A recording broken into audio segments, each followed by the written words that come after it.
Wondering if a gold IRA company is really ethical or just sounds good on paper? Here's a fast way to check if something feels off. Start with the Better Business Bureau.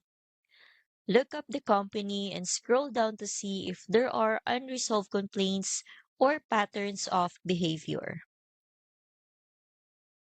Look for signs like misleading promotions, vague pricing, or silver that wasn't actually free. Those are major red flags.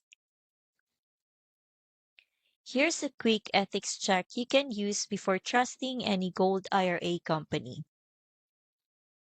1. Do they offer vague free silver bonuses? Number 2.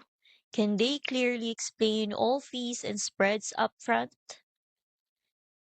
And lastly, will they give every detail in writing with no hesitation?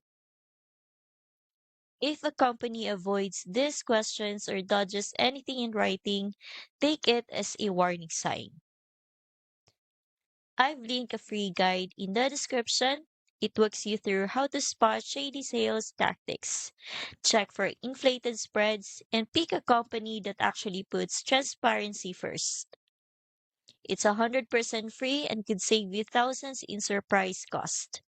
Click the link in the description to grab your copy of the free Silver Scheme report and feel confident choosing the right Gold IRA company.